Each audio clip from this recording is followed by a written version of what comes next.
What's going on, everybody? Welcome to the Filsinger Games Character Spotlight with Mike and Brock. I'm Mike. I'm Brock, and we're joined again by Jeff Manning, whoever that is. Your least favorite guest, but the most frequent one. It's true. And tonight we're going to continue through Civil War 2100 with Overkill and Thrash. I just remembered. I actually have the original Overkill drawing upstairs in my office. Prove it. Yeah, prove it. I paid a whopping $8 for it. It's amazing. That'd probably Was that Canadian dollars or American dollars? It was American, so it was like $10.50. Probably about 300 or 400 today. Did I ever tell you I always wanted to create a Canadian wrestler named Ted DiBiase, the Million Looney Man? No? Ew. Million Looney Man, Ted DiBiase. No You should love. do it. No love. Rough crowd. I don't like bootlegs. Oh, I like making them. It's like playing with them. I was telling you guys, I like potato chips, and so my daughter will find weird flavors in different markets put up by Lay's. Today she got me these ones, It's crab ragoons. which is hot and sour lemon braised chicken feet. Oh. Did not see that coming. No. Definitely got a weird taste. Really lemony. Now, I've never had chicken feet, so I have no real taste comparison. Sounds like you gotta try it now. Yeah. But hot and sour lemon braised chicken feet. So if you're tuning in tonight, tune in next episode. Mike is going to try actual chicken feet during the feed. I don't know if that's true or not, but I feel like that'll get you the followers you need. He's going to love it. We got goals, people. Well, one of my friends does make, he's Jamaican. He does make chicken feet. I could just ask him. There you go. Hey, Errol, I need some chicken feet, buddy. Which stays real to the theory. As you get older, you don't get any more skilled. You just get more guys in your life. You're like, I got a guy for that. Yep. It's so true, though. I acquire someone for everything. You need chicken feet? Yeah, I got a guy for chicken feet. Believe it or not, guy. I have a chicken feet guy. I just can picture him being like, guys, I got other skills. Nah, you're the chicken feet guy. But let's start us off with Thrash. Thrash. So I'm interested. I have to ask, because you have like a million feds, Mike. How does Thrash fit into your feds? Well, Thrash, I introduced her when I introduced, so she came in, and we're in 2100 here. Mm-hmm. At this point in time, she just wrestled sporadically, because there weren't that many women. I hadn't decided to make a full women's roster and use a bunch of, filled it with some GWFZ characters and some of the better bootleg characters. So I started a women's fed in 2104. So she's wrestled one match. She's wrestled 1 year. She feuded Rhea from the Futures set. Mm-hmm. And she teams up. I'm trying to remember her name right now because I wasn't expecting questions on. But Dave Schaefer. It's a character spotlight. I wasn't expecting questions on the character. Yeah, no, but on her tag partner. Oh, okay. Maine. Yeah, Dave Schaefer made a female gladiator. I think even before Thrash might have been around. And so they team up. Except I call them Gladiatrix. Gladiatrix. Yeah, tricks are for kids. Silly rabbit. Silly rabbit. Yeah, and in that year, she's captured the GWF Women's Heavyweight Championship once and the women's tag title twice. Okay. So she's doing quite well. But on the manager side is where she's really lighting it up. So she's got not one, but two cards. So you have separate cards for wrestler and manager. Yeah. Man, I'm just learning all kinds of things tonight. Why wouldn't you? I like it. I appreciate it. This one even says manager. Thanks for the clarity. She's managed. So through the wrestler, she manages just various GWF wrestlers. 1 GWF TV title, two GWF tag titles, 3 Intergalaxian singles, and 1 GWF heavyweights. So she's doing quite well as a manager, but she also has a very good distractor rating too. I think it's a 8 or 7. 6. Oh, ooh, that's the standard. But back then gets. it was average, little, because Renard had the best at 7. So, but she can mix it up. She can also be physical, where some other managers aren't quite so lucky with that. No. Yeah, her card is pretty stacked. Well, she was brought in because she was the first real threat to Amazonia. Yep. At that point, Amazonia was just heads and shoulders above any other female that had even graced the GWF ring. But I mean, I still, like you said, I used them sporadically. I didn't have women's wrestlers permanent. It was here and there as a special add-on to the card, usually for bigger events where I had a lot of matches. Oh, like 6 matches? My weekly shows are 4, but all my big ones have at least 8. Hater. I have no idea. My Alexa just went off. It's like, who's talking to you? Yeah, I was like, we got a special guest I didn't know about. Ooh, we gotta have an AI Alexa guest on the show tonight. That's the next route we're going, AI guests. The AI will have more to contribute to these characters than me. Do you want me to cover her background, or do you want to go ahead and go into it, Brock? So let's hear her background. So Thrash was a member of the Team Gladiator Vanguard when she was introduced. She had no manager, but Vengeance was the informal leader of the Vanguard team. A main feud, Amazonia. Status was Thrash as an official bodyguard for the Vanguard team.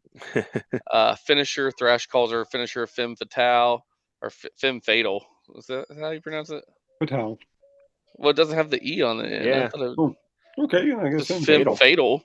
And it is certainly fatal for her unfortunate opponents. Thrash picks up her opponent over her head and then drops her towards the mat. Thrash, in a split second, positions herself on one knee and uses her arms to push her falling opponent violently onto her knee for a very painful blow to the midsection. It's curtains for her opponent. Curtains. The background. Well, what do you know? They really do have women on Aethra, but it's not easy being a woman on Aethra. They're basically male slaves, and if one dares to speak up about her rights, well, let's just say that most women don't. Some women are eager to prove to the men that they are just as tough as their male counterparts. A popular sport on Aethra is female fighting. The best female fighter on Aethra is Thrash.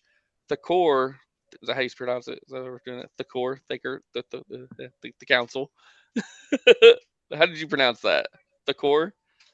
Yeah, Thacker. Thakor. I would. And his council have decided that the time is right to showcase an Aethran woman in the GWF to demonstrate female as well as male domination of the cosmos. Insecure by her virtue on her status of Aethran culture, Thrash will do anything the Vanguard want her to do. Vengeance has proclaimed her the official Vanguard bodyguard. He has also ordered Thrash to tame the wild skills of Amazonia the Savage. The Thrash vs. Amazonia feud will surely be the greatest female wrestling feud in GWF history. One other wrinkle. Overkill and Thrash train together on Aethra, a bond which makes them close.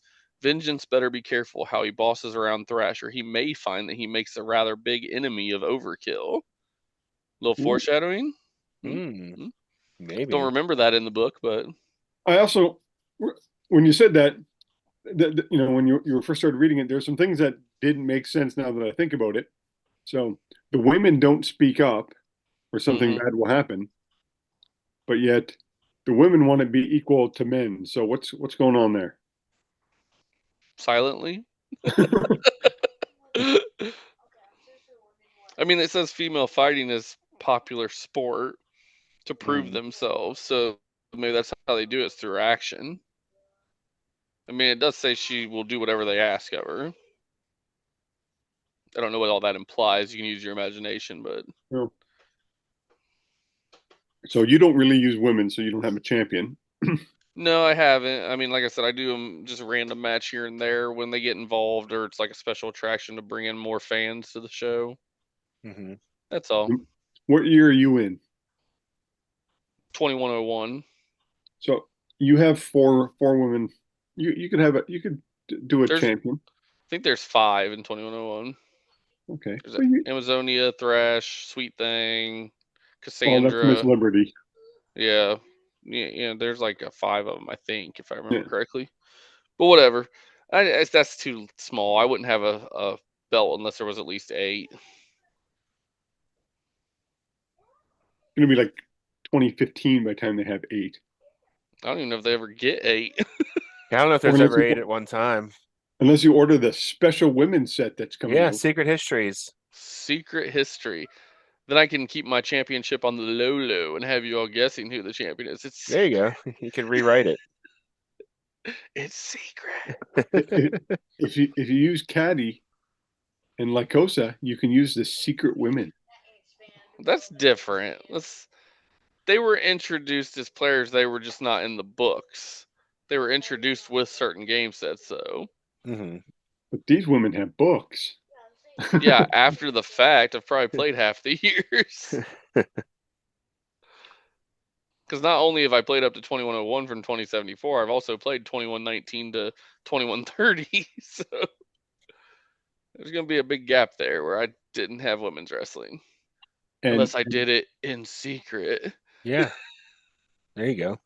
And just by chance, Brock, did you happen to use Thrash? No, definitely lost in the shuffle. Did she even appear at ringside? She did appear at ringside. All right. It's good for her.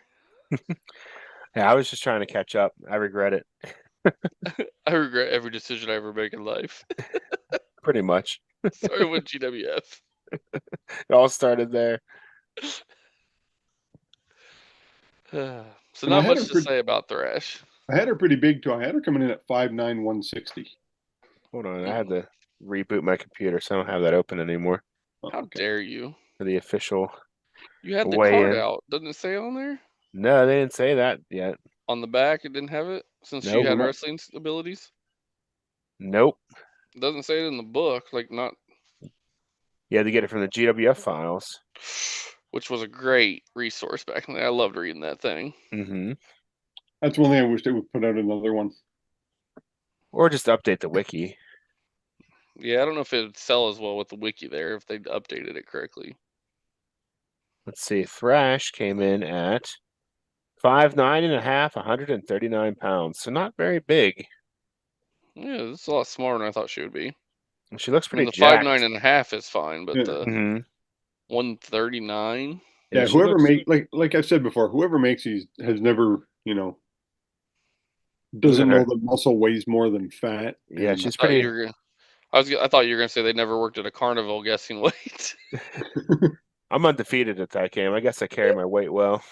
Yeah, I've played it too. I've won every time I went up, and they're like, "Oh, you weigh this?" I'm like, "Oh, I wish." Yeah, right. That's how I always thought. Well then, fatty, step on the scale and let's see how much I'm off. Yeah, those were bad, but yeah. So with Thrash, she's doing what quite well, as well as can be. She's one of the most dominant women in my Fed, so I think that's what she was supposed to be. Yeah, I mean her card is solid. I mean, if we were to power creep her, what would you do? I guess the glaring thing is the C rating and ropes. Yeah, it's really her only weakness that I see. Because what's her strength? Is what, -3 or 2? -3. Yeah, and Jody's 0. 0. Yeah. +3 finisher. Can she put you down on 1? Yep. Yeah. Straight through, brainbuster bludgeon. go straight through the triple B. Yes, I guess that dropped the ropes to a B rating from C to a B. The other three A's, or you got a B in there? Death Jump is a B. The other two are A's. See, since I didn't really use it as a wrestler by power creeping, I just upper distractor rating. Yeah, and up it to an 8. Yeah, let's make it happen. Yeah, that makes sense with her now role she's currently. A force.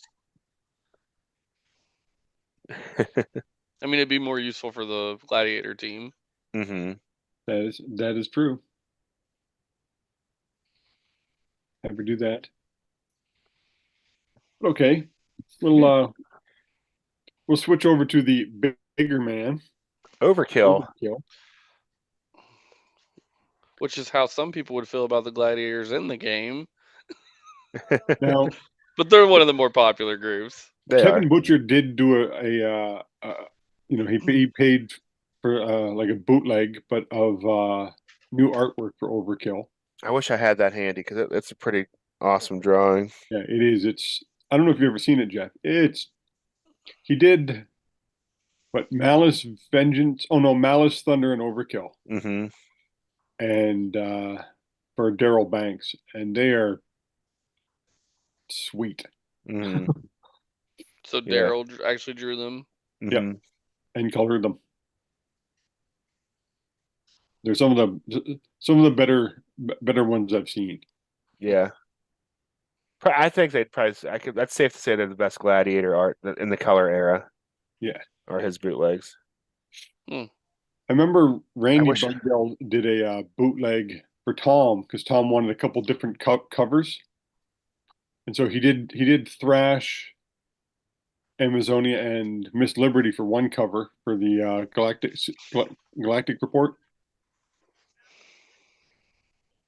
Like the Club Galactica, or just like the official one, the promoter,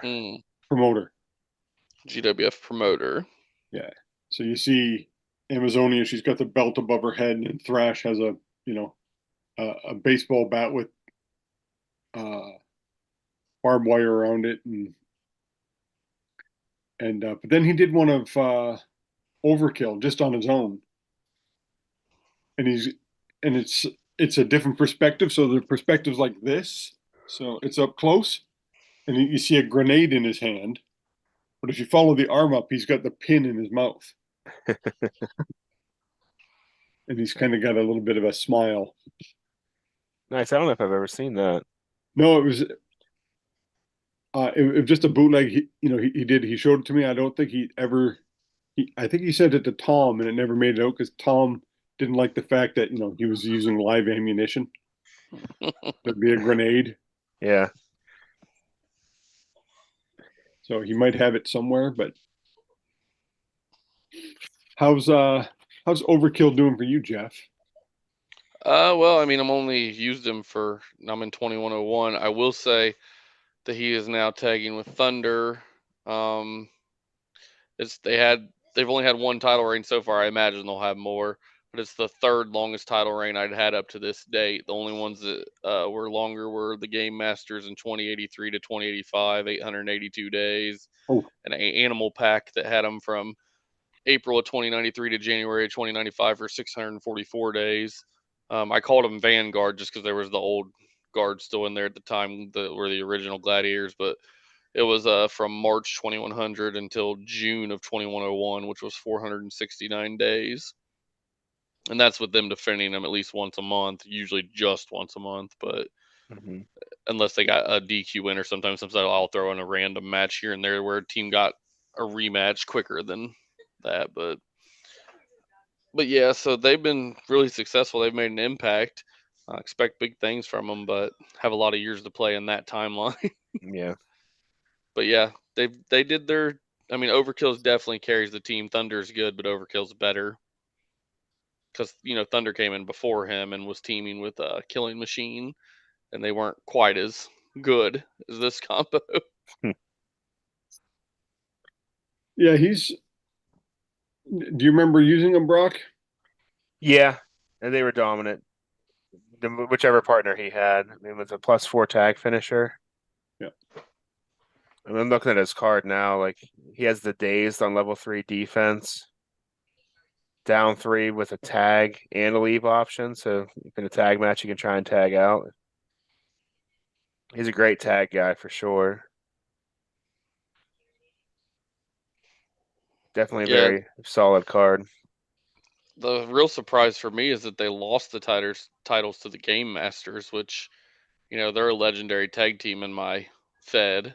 But at this point, they've both been downgraded, and I thought they were done winning titles. It had been about, I don't know, 3.5 years or 3 years since they had won a title at all.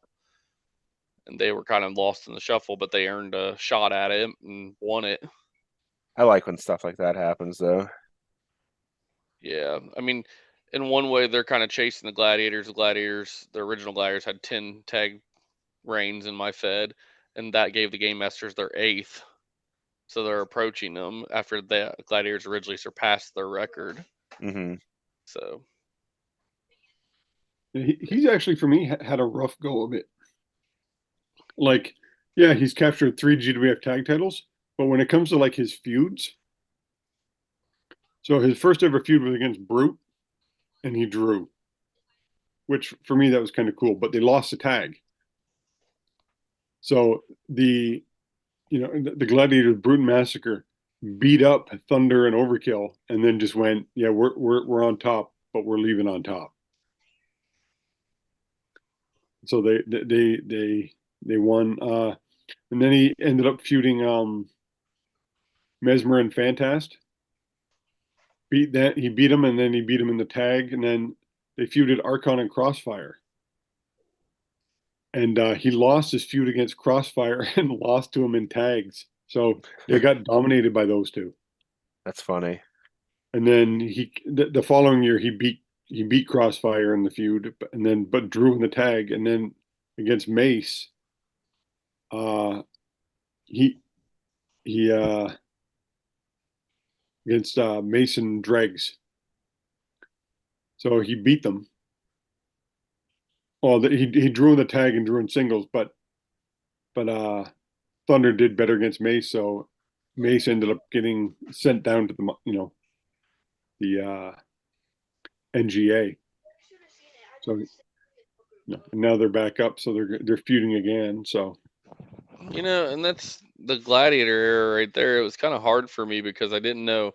I go by the book, and obviously Overkill and Thunder dominated my tag against Brute and Massacre that year, but Spike really dominated the singles because not only did he capture my main title at one point, he held the galactic title the whole year, actually having a 399-day reign, and he won my annual, basically my version of the King of the Ring, the Ring Warrior tournament.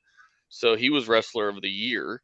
So it was kind of like, do you go with I almost wanted to go with leaving Spike and Overkill and Thunder in the Federation, but it was a war, and Spike had to recognize that his team failed because Brute and Massacre weren't able to get over top Overkill and Thunder. So I mean, it made sense. I mean, it made sense when I was writing my stuff, but it was like, man, it was hard to see Spike go when he had that resurgence that year where he was really good. Yeah, I had when I did the original Gladiator feud, it was Spike took on Mayhem. Vengeance was the odd man out, and he was like acting like the puppeteer. And the old Gladiators dominated the new ones. And so they just beat the crap out of them and said, we're leaving. You guys think these, are our replacements? We're showing you that, they're not our replacements. And then just left. And they've actually had a bit of a rough time, the new Gladiators. Like, they haven't captured any singles gold since those guys left. Yeah, Vengeance and Mayhem aren't really filling in for Spike, especially. Ooh. But I mean, for the tag ranks, I had the Gladiators had their in 2097, 98, 99, they were tag team of the year for their 4th, 5th, and 6th time. But Vanguard did take that title away from them as tag team of the year. So like I said, it was a little bit easier for me to write because it was like Spike was the leader of the team. He failed the team by not getting his tag team back on top. So he was ashamed that he let down Brute and Massacre that were these legends, but it wasn't really his fault. That's just how I had to write it because it didn't make sense otherwise for him to leave. Uh-huh. Although I will say that I also kind of made Thacker kind of was like the overlord saying, hey, you guys are leaving. This is done. You failed. So, I mean, he was the oppressor, right? So He was. do you want me to read the bio or? Sure. A lot of it's the same. I mean, Overkill, Gladiator Vanguard team, no manager, informal leader Vengeance, tag team Gladiator Vanguard with Thunder, main feud Brute and the rest of the Gladiator legends. Finishers, the massive Overkill whips his opponent into the turnbuckle, then grabbing the opponents and trapping his opponent. Overkill delivers a number of bruising shoulder rams. The turnbuckle trap is severe punishment from a truck as powerful as Overkill. For tag matches, Overkill and Thunder use the Decapitator, and an Aethrin tag trademark. Background is the wait is over. The incredible Overkill has arrived. And now the biggest tag war in GWF history awaits. It's the Gladiator Vanguard against the Gladiator Legends. Imagine Brute and Massacre being pinned after a decapitator. Overkill has gone through an unusually rigorous cleansing to prepare him for GWF competition. Overkill has the highest Aethrin virtues a fighter can have. He's big, massive even. He is strong, perhaps as strong as Chaos himself. He is cool and reserved, not wasting energy with shows of emotion. Thunder is the perfect partner for Overkill. Thunder executes his high-risk wrestling moves and talks trash with his opponent. Overkill quietly steps into the ring and dares anyone to hurt him. Overkill aims to prove to Aetherins that he is a better fighter than Brute. It's impossible to imagine. Has Brute actually met his match? So, I mean, he was the headliner going into this set. I mean, he was the first one introduced. Mm-hmm. Yeah, they had him officially weighing in at he's 6'7" 1/2 inches tall, 422 pounds. It's a big boy. Mm-hmm. This was a solid set. I mean, bringing in the new, finalizing the new Gladiator team, and then that combined with Max Shield and Mandrill and the start of their story. Mm-hmm. Overall, 2100 was a really good set, I think. It was one of the better ones. It was kind of a light into, hey, we might actually go a different direction than the FDF. Mm-hmm. Like the colonizers and stuff like that. And Genesis gave us a preview of something else, something different. We didn't know why they hated each other, but they did. But anyway, they just do. They just do. You're different than me. You're different than me. No, I mean, Overkill was good, though. I think it was a good change. I was reluctant because, you play with Brute and Massacre. They had been in my Fed from 2086. I think that's when they debuted, right? 2086. They were starter set guys. 87. They had earlier cards. Did they? They came in with Wolf. Wolf? The 2085 or 2084, something like that. They did, because they won my titles once in 2085. You played wrong. No, yeah. If you read the GWF files or read the older sets, they were introduced earlier than 2087. They were already in the Federation. Mm-hmm. They came in with Wolf. You remember the blue Wolf card? Wolf. Yes, Wolf. Do you want me to pronounce the L? Wolf. Only if you pronounce the L in salmon. Salmon. Salmonella. Mm-hmm. No, but they had to, I don't remember off the top of my head, but they were there. Yeah, but they didn't have cards. They did too. They were in one of the early classic sets. They had to be. I wouldn't have just made that up. I go by the book. You made it up and didn't realize you made it up. Yep, that's what happened. They were there. Someone back me up on this. I don't know how people can chime in on this live, but they're going to. Leave a comment below to tell Jeff that he's wrong. Tell Jeff he is so right, and these guys don't know what they're talking about. We could just look up the sets. I'm looking right now. Yeah, 2086 Wolf was introduced. with a 37 on the Lord Raw ratings. And in the book in 2086, it mentions that Brute and Massacre came with him. Yeah. So you had to use the 2087 cards, but they came with him in 2086 or 2085, something like that in the book. Because you remember there was only a set in 2079, and then it went to 2084, and then 2086. So in the book, when you read 2086 early classics, it actually says 2087 cards. You did. So you're right. They had cards in 2087, but they were introduced in the Fed according to the 2086 book in 2085. That's why I used them in 2085, because it said it in the book that they were there. I wouldn't have done it had it not been in the book. I tried to use the real timeline as much as possible. Oh, okay. But that's why they had an even better history in my Fed, because these were the new guys that came in. They ended the Game Master's 882-day reign as champion. They only held it for a little bit, but then to see it go full circle towards the end, when the Gladiators lost to Game Masters later and stuff like that, and then nobody can beat the Vanguard team that knocked out the Gladiators team, and now Game Masters is the one to do it. It just continued that history. It's pretty fun. Yeah, it all comes full I circle. love when stuff like that happens. I really do. It shouldn't happen, but it does. And it's a shoot, so it's a shoot. They really do hate each other. Now I want to find my early classes books. I think I know where they are. I'm gonna go read it and be like, look. I'm not saying that they weren't in there. I'm just saying they never had cards before. They didn't have cards, but it was written that they were introduced prior to that. Right. I'll give you that. And there was a blue wolf card, though. Yeah. In 2086. It's Broc's favorite. Yeah, it's my favorite wolf drawing. Favorite of all time? Wolf drawing? Yeah. Yeah. Well, there's been a lot. There have been a lot.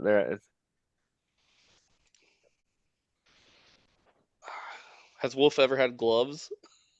I don't think so. He doesn't do the dishes. The Savage Face Claw. He should wear gloves, dishwashing gloves, as we like to call them. Yeah, they do look like that. Okay, well, during our brief shutdown that we had, I went up, and here's the original artwork for Overkill. Now I'll zoom in a bit, but you can see on his face there's whiteout because he had paint marks on his face as well that went down right here. That were taken out of the drawing.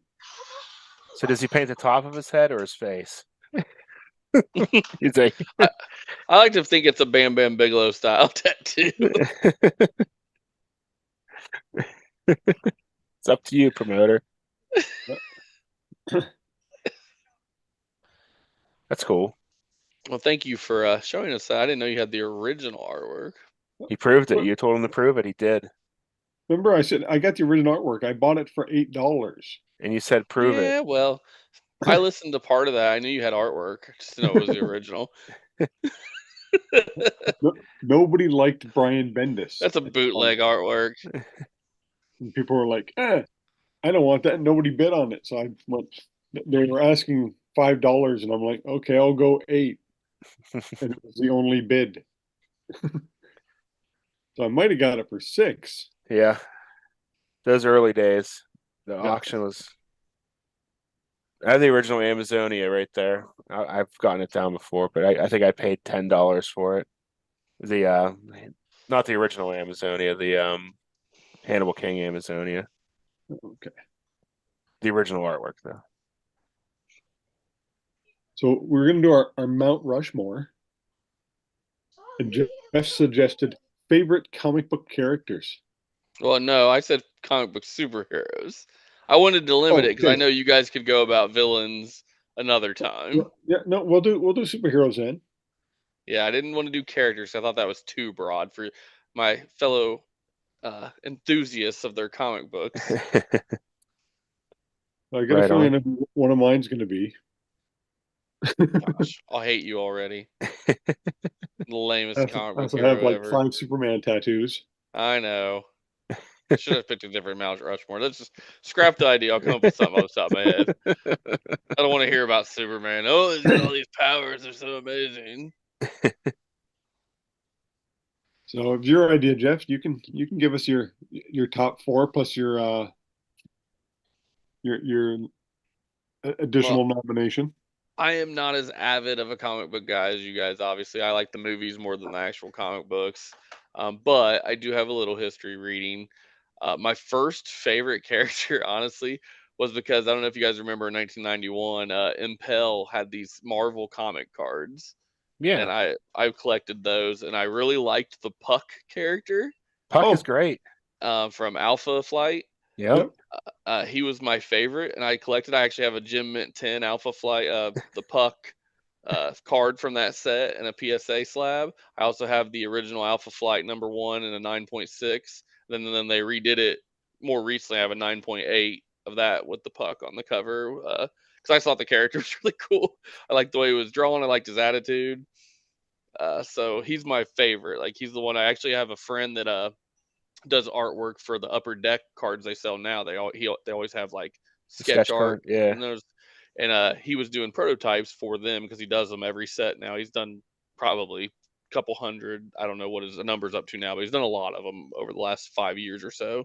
And he was doing prototypes. He always has to submit a couple samples to them, but he'll sell them to people, have them suggest a character, and then once they're approved, he'll sell those to the people that asked for that character. Well, I had him do a Puck, and I have that too. Nice. So it's the only Puck they've ever had in an Upper Deck like sketch art set, but it's mine. I should have brought it because I knew we were going to talk about this. So that's my number one. Number two, probably Green Lantern. I really liked Green Lantern. I liked that went to different people. I liked the character development, from the different characters that had it and how they utilized it and the ideas they'd come up with. I'm looking, huh? A bunch of them have it at once. There's not just one. There's like I know. And there's the corpse, and there's I got it. But which I mean, Green Lantern is your favorite? The one I'm most familiar with was Hal Jordan. Okay. Solid choice. This is just the one I'm most familiar with. But I liked that they came up with different ideas. Now, looking back, I think Green Lantern's a little bit lame. Maybe that was hurt a little bit because I was so excited for the movie and it was awful. But I liked the idea of it, that anybody could become a superhero. That was the appeal of that. Mm-hmm. Strictly from the movie fandom, I really loved the Ant-Man movies as solo movies. I thought Paul Rudd did a great job with that. I know it's not the Hank Pym character, it's the Scott Lang one, but I really enjoyed the first Ant-Man movie and started reading more of that and learning about Ant-Man and collecting a little bit of stuff like that. Let's see. There's just so many great superheroes, and I only got one more left, and I get an honorable mention. So let me think. So we're going Puck, Green Lantern. I'm going Ant-Man. I kind of want to go Green Arrow because he was with Green Lantern a lot, and I really liked the TV show Arrow, so I learned a lot about Oliver Queen. I really liked, some of the bad guys on there. Like, I was a big Deathstroke fan, so I would probably say Green Arrow. And green is actually my favorite color. Now I'm wearing a green shirt. It's a Bushwhacker shirt tonight. St. Patrick's Day just happened. So remember, we recorded a week in advance, Mike. You look very confused. Yeah, I was thinking, I think that's next week, but by the time this airs, yes, St. Patrick's Day just happened. It's green in Chicago. No, no. So I'd say those will be my four. So just to recap: Puck, Green Lantern, Ant-Man, and Green Arrow. Those will be my top four. Nice. My favorites. I'm not saying they're the most powerful. They're just the ones I enjoy the most. Well, yeah, they don't have to be the most powerful. No, because then I just have Superman for all of them. It'd be all 4 spots Superman, right? But anyway, it's a precursor for my going off on you when you pick Superman. We'll say honorable mention. Who do I really enjoy? I mean, I always like Colossus from the X-Men. He was kind of the big, strong guy. I liked him. I liked that he wasn't, he was Russian, kind of.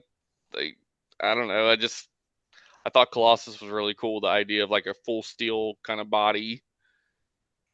So that'd probably be my honorable mention. That'd be my team if I could pick 5. There you go. It's an interesting team. It's a good team. It's a little bit Marvel, a little bit DC, so I got a crossover. I didn't stick to one or the other. I'm not like, oh, they got to be Marvel or oh, they got to be DC. I don't buy into that. That tribalism. So I'm interested to hear you guys because you guys are so much more knowledgeable on comic books than I am. I'm very mainstream. Well, mine will probably surprise you then. Yeah, I'm ready. Who's going next? Which one of you two? I'll go next. I also have Green Lantern on my Mount Rushmore, but I have the Kyle Rayner Kyle Green Renner. Lantern. Ah, I knew it. I about said Yep. him. Because he All was the right. artist, so his constructs were always like goofy. That was a big difference. Like his were kind of cartoony and fun, where Hal Jordan's were more serious, and then like John Stewart's were very like engineered. War. Yeah, like would really because he was a vet and all that stuff. So but Kyle Rayner was my favorite Green Lantern. They became a White Lantern and all this other stuff, and was pretty fun, a fun character. I also have Green Arrow on my list. The Kevin Smith Green Arrow run was probably my all-time favorite comic series. I enjoyed that a lot. Um, right around 2000, 2001, it came out, I think. It's very well done. I enjoyed that. Have Captain America on there on my list. And my oddball one, my friends make fun of me all the time for liking this character. I'm waiting for him to make his movie debut, Triathlon. Triathlon. All right, I got to hear about triathlon. Triathlon is the best. He is 10 times as fast, 10 times as strong. Or is it 3 times as strong as like 3 It makes times? more sense to me 3 times, but I don't know. But it's like like the peak physical abilities is 3 times as powerful. And he was an Avenger for a long time. And after the Secret Invasion, he got the 3D man glasses where he can see people's real identities. So he could see Skrulls as Skrulls during that whole thing. So I think he'd be a great MCU character, except for they ruined the Skrulls in the Secret Invasion TV series. It's terrible. And my honorable mention will be Captain Carrot from the Amazing Zoo Crew. Captain Carrot. I gotta look these guys up eventually. Yep, he had to save Superman once. I feel a little bit disappointed that I didn't mention also with the Green Lantern pick for not just myself, but I assume you too. The Green Lantern number 49 cover art by Daryl Banks With all the that rings. with all the rings and is that going crazy. That was one of I my have that. favorite all time covers, and it's partially probably because of this game and Yeah. knowing the Daryl Banks artwork, but that just such a great image. Out of all the Green Lanterns, one of my favorite was a Green Lantern named Jack T. Chance. So you'd have one Green Lantern per world, and Except for Earth. yeah, except Not Earth. there was a planet that was basically like Moss Isley, just nothing but bad guys and scum and villainy. And a Green Lantern crashed on that planet, and he got murdered because it's a whole planet full of murderers. And it went to the the person on the planet most likely, and it was just a guy who was just a regular thief and vagabond and miscreant. But he got the power of the Green Lantern, so it was a guy who shouldn't have had it, but it was. And then he got murdered by Hal Jordan years later when he went bad. He was possessed. I just want to say, I just looked up triathlon. His outfit is sweet. It's Isn't like it cool? green, black, and orange with white on top. Is he from a different country? And his name's Delroy. Pretty sure he's American. He's American. I just wonder why the green. Like, what's the significance of the green, black, and orange? Like, I don't know. it's fantastic. What was the other one you said? Amazing. Captain Carrot. Captain Carrot. He's real. I'm sure he is. Oh wow, he's awesome. I'll go my favorites. Okay, Number let's one go. is the big red S, Superman. Been collecting him since I was just a little kid. Since 1938. And then I followed up with probably Hulk as my number two. Hulk? Got to be a big Hulk fan, especially during the Peter David run when he turned gray and did a few sketchy things. Do you ever think that Hulk was lacking in the villain department? That's usually the number one gripe, is that he's really just against the government in most of it. No, he's got his He does. He has his rogues gallery of sorts, but they're all it's kind of just dumb though, yeah. The only one I ever remember is Abomination, which is just there's another Hulk. Abomination. But which then is there's another Raider, Hulk. who's like the reverse of the Hulk. He's incredibly real smart. That's whenever you talk Hulk, I think he's a great character too, and I used to wear a lot of Hulk shirts and stuff like that. I just that's the number one gripe you hear when you talk about Hulk is, oh, well, where's his good bad guys? There's no Joker, there's no Lex Luthor, like it's like, yeah, his bad guys aren't as cool. Then I would go with Thor. I was a big Thor fan, still am. I've always liked Thor and the different incarnations that they've had. You know, Thunderstrike and Beta Ray Bill. They were all Beta Ray Bill. Thors. That's classic. Force Thor. Yep. But I just always liked them, and I just once I wish, you know, because his battle cry in the comics was "Have at thee," and he never used it, and I was so disappointed that he never used it in the movies or even said it. Have at thee. Well, they kind of made him into a comedy act in the movies, especially the final one. After he gained the weight and he was playing Fortnite. Then this one might surprise you, but Wonder Woman. Wonder Woman's a great character. Yeah, big Wonder Woman fan. She was just different, and especially if you read her comics, you know, because Batman talks to her, he goes, you know, you don't have very many, you know, enemies, and she's like, because I get rid of them. Yep. You know, that's interesting that you pick Wonder Woman. I mean, she was obviously a member of the Justice League and all that, and gets a lot of love as far as like being a powerful woman. But I don't know if I have a favorite female comic book character. Like she in at one point there, you know, Maxwell Lord, he can control people. He was controlling Superman. He was about to kill Batman, and Wonder Woman just comes over and snaps his neck on live television. Nice. And people are like, "Oh, you know, is she up for murder?" And everybody's like, "Well, no, because Superman would have, you know, he was controlling Superman, so he just walked up and like live television. She just, yeah, no problem, snaps his neck." And then when Superman lost his powers, he wanted to know how good of a fighter he is, so he went up against Wonder Woman because she's probably the best hand-to-hand expert on the planet at being 3,000 years old. So she, you know, and she kicked his ass without powers or depowered. And then trying to think of my honorable mention, and I broke it down to two, either Blue Beetle or Rom, but I'm going to go with Rom. Space Knight. Rom the Space Knight, because he was my first superhero. I went from Richie Rich and Archie Comics and Casper to Rom the Space Knight.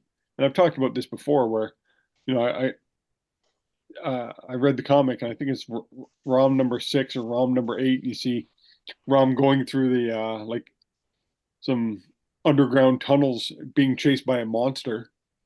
But then you find out the monster and Rom are actually on the same side, and they're fighting other bad guys.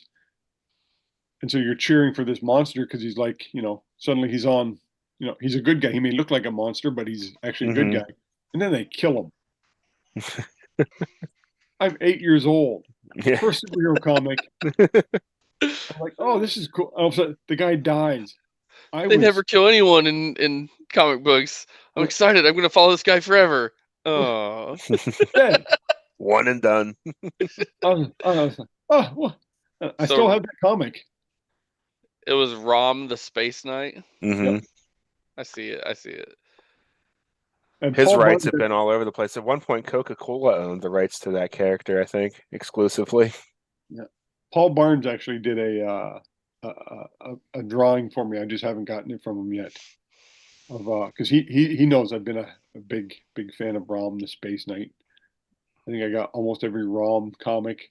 He actually even appeared in the Hulk wedding when Hulk got married. When you say rom comic, it made me think like romance comedy. It's a rom com. Rom-com. It gives a whole new rom com meaning.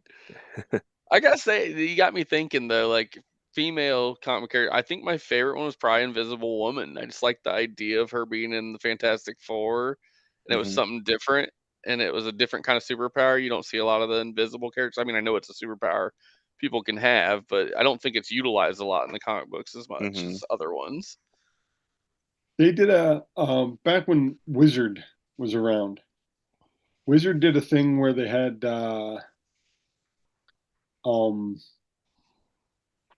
build your ultimate superhero team. And so people wrote in and went, why? So they picked, and you had to pick a guy who was a leader, somebody to deal with magic, somebody to deal with technology, your powerhouse, your defense, and your scout. And they had Captain America as the leader. Oh, and then you had to have somebody against psychic, your psychic person. And then their psychic person was Martian Manhunter. Like it came down between Professor X and Martian Manhunter, but it's going to go with Martian Manhunter because he's also almost as strong as Superman.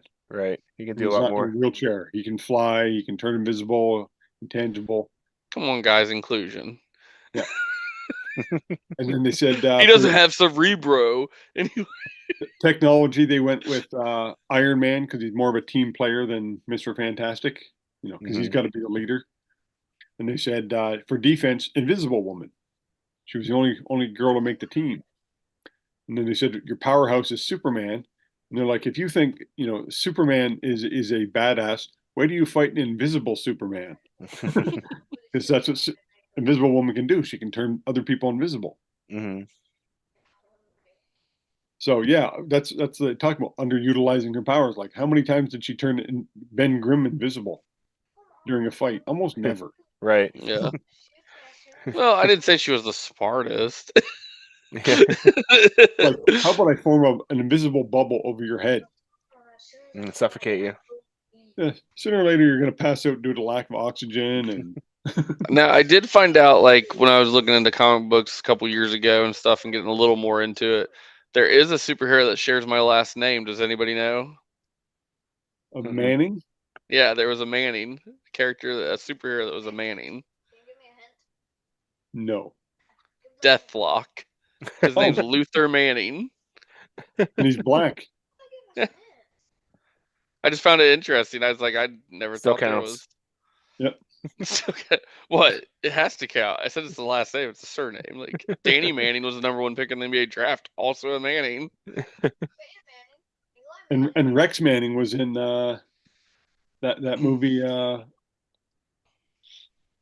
the I'm trying to think of the record store. With Liv Empire Tyler. Records. Empire Records. Empire Records, yeah. Rex Manning. We don't claim him. I just thought it was interesting that Deathlock had the last name Manning when I saw it. Oh, hey. The first Deathlock. There's been a bunch of them. Yeah, there's been other ones, but he was the original. If you buy Deathlock #1, you get Luther Manning. The best Deathlock. That was when he was the Demolisher, right? Yeah. Well, we could wrap this up, but before we do, we said last week we talked we're going to have a special release card coming up, and so we got the artwork underway. We said we'd share it, so this is what our artist has come up with. Let's see if I can bring it in. It's still under work. Nice. Is that Zouave the Conqueror? No. What is this for? This is for our we're having a special release card. Nice. And so we limited edition for 164 followers. Yeah. 164 will be printed. That's it. Must prove that you're a follower. And we said bit by bit we'd release a bit more information. So next week we might do a bit of the background, release a bit more info for you. Yeah. I'm so gonna power creep your characters. Do it. Do it. This is going to be official game, so you can use them in your feds. Official, Jeff. Are they from this dimension or the next dimension? The next one. All of the dimensions at once. So, in case you guys didn't know, Brock runs a federation called Next Dimension Wrestling. Yeah, we just had you can tune in and watch him stream. Yeah. Huge reboot on Tuesdays. Plug. Yep. It's going to be on 2 days a week now instead of just Sundays. It's going to be on Tuesdays and Fridays starting tomorrow. That's a big TV deal. You sure you can handle all that volume? Nope. We'll see. They're going to be shorter cards, so we'll see. We'll see how it goes. 4 matches a card. 4 matches a card. I might the Jeff Manning special of 4 cards. I might have to do that. 4 matches a card with an interview segment. You're good. That doesn't sound like a bad idea. Nope. So that'll better be than getting lost in the shuffle. Yeah, it's true. But the roster is still huge, even after I split it up. So we'll have to see. Might have to trim it down some more. I'll find some ways to do that though throughout the year. That'll be happening on Twitch, Tuesdays and Fridays. Still be on Sundays doing other stuff. But did you do Next Dimension and Last Dimensioners? No, the first dimension, the next dimension, the middle dimension. Next dimension, dimension after next. We did marbles yesterday. We did. It was fun. Marbles. If you ever need a mystery GM behind the computer, like the laptop GM, I know a guy. I might have to take you up on that. I'll just roll the matches. While you're here, please check that big red subscribe button underneath Jeff. If you like the video, give it a thumbs up.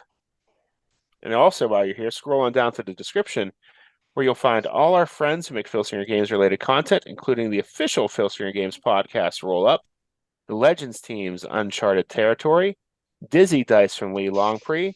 The Solo Promoter podcast is back officially. Check that out from Grant. Here on YouTube, you'll find Grant's Solo Promoter as well. Heartland Championship Wrestling from Dave Little, Brad Plays 81, and Bucky 749. All doing cool stuff, game related. I'm back on Twitch rolling the game. My bootleg fed Next Dimension Wrestling that Jeff is making fun of. It's back. I'm encouraging everybody to tune in. It's back. Just kicking off the new year of 2135. Took a little bit of a break for the birth of my new child and all that fun stuff and the adjustments in the house that had to happen for that. But I'm back. I think we're settled in and I'm ready to get rolling again. So keep an eye out for that. Some new Stream Raider skins will be coming soon, hopefully, after the Skinathon. And all kinds of fun stuff coming up. Skinathon. Sorry for spamming everybody. If you are one of our 141 subscribers or whatever we have today, we're going for 164. Sorry about spamming all the video clips of the Stream Raider skins this week in short form. So just wanted to get them out there so people could see them, maybe get excited about before the Skinathon. All right, I'm rambling now. Somebody turn him off. Somebody flip the switch. Have a good night, everybody. We will see you next time. Good night, everyone. See you soon.